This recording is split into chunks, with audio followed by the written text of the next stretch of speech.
Hello, everybody. David Shuster here. Thanks to President Trump, House Republicans just passed a bill with cuts to hospitals, cuts to nursing homes, and cuts to food for poor families and kids. But much of the mainstream media reporting focused on the political drama of the vote.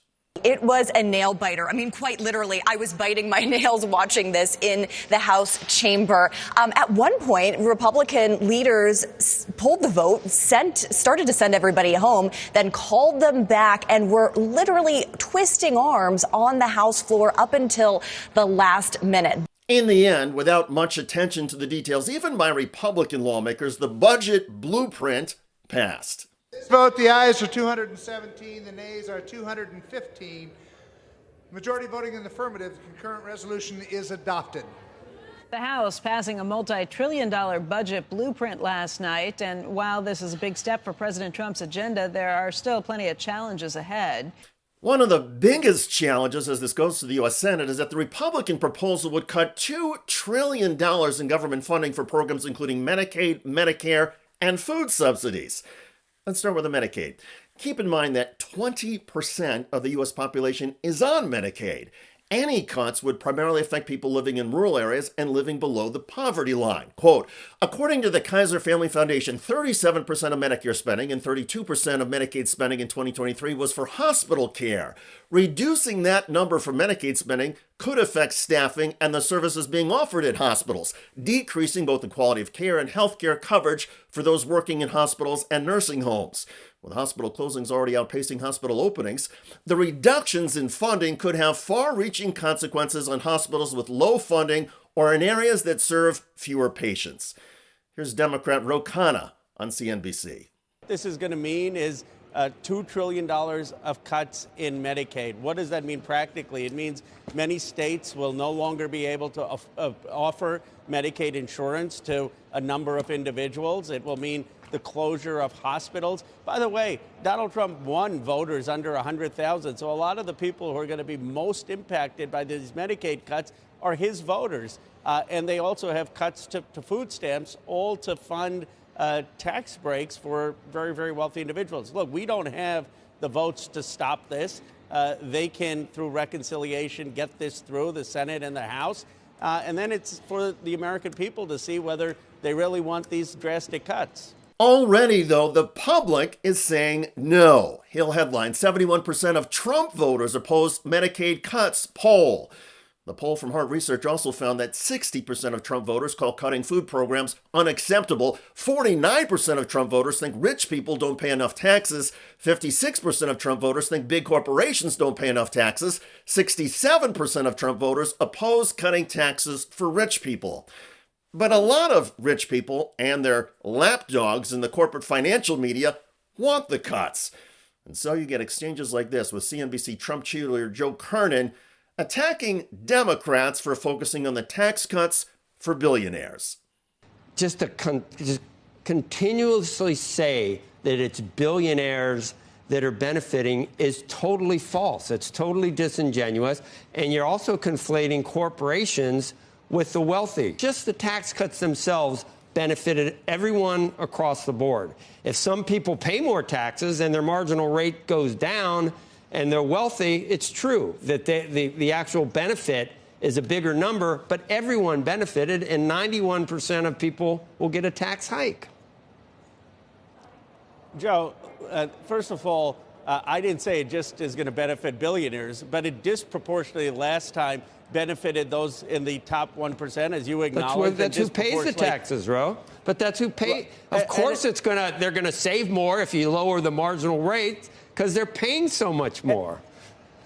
Sure, and it disproportionately benefited the top 10%. Now, we can, in my view, if you want to preserve the tax breaks for the middle class and the working class and work with the Democrats on doing that, there would be an openness to it. But at this point, where working class Americans are struggling, where 90% of the stock market is owned by 10% of Americans, I just don't think we need more breaks, tax breaks for the very wealthy. In order to help pay for those tax breaks, Republicans are trying to find ways to cut government spending.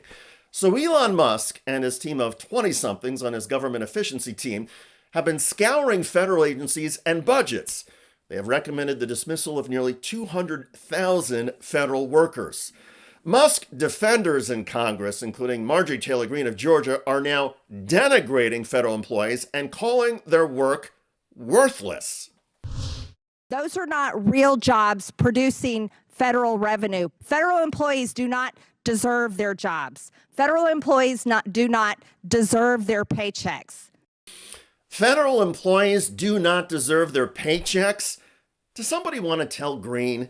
Okay, I will. Hey, Marge, you are a federal employee. So by your own rhetoric, you should give back the $174,000 you collect each year as a member of Congress.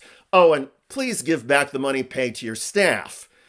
In all seriousness, the Greene nonsense is part of an ongoing effort now by Trump, Musk, and others to delegitimize the federal workforce. Here's the analysis by Aaron Burnett on CNN. The context here, though, is this perception that there has been this metastasizing growth of federal government employees being hired and leeching off the system, right? Bank of America actually did a report all the way back to 1945 showing that federal government workers as a percentage of workers in America, it's 1.5%. Peaked at 6.5% back in 1945. It's 1.5%. So in a sense, Eric, I'm making your point. It's not a large group of people, but they have been turned into a boogeyman. And while federal employees are turned into a boogeyman, the folks who want to cut government programs that help the sick and the poor are largely tolerated and accepted in our politics. And these Republicans get the added benefit of a compliant corporate media that largely treats legislation as a type of political drama. On CNN, the headline was, Johnson and Trump pull off surprising win to advance GOP agenda after vote whiplash in the House. The headline that matters more to humanity comes from the effing news. Trump pushes cuts to hospitals, nursing homes, food for poor kids. Thankfully, most of the public will eventually care more about the cuts than the vote whiplash. And my sense is that if Republicans actually do pass anything near the cuts that they want, they will be doomed next year. Political suicide, self-murder, whatever you want to describe it, $2 trillion in spending cuts in order to pay for tax cuts to the wealthy will not go over well with most voters. But then again, the Republicans are crazy. And over the last several decades, America has gotten into a pattern of repeatedly putting Democrats back in power to clean up messes created by Republicans. By the way, some MAGA voters are infuriated now at Donald Trump and Elon Musk. When will you stand up to them and say that is enough?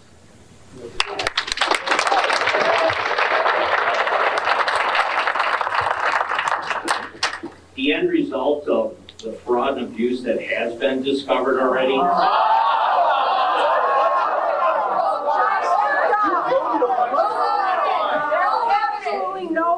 President Trump has issued a lot of executive orders. I think by and large this is moving very quickly compared to other administrations, and I think across the board he's done some very good things. I think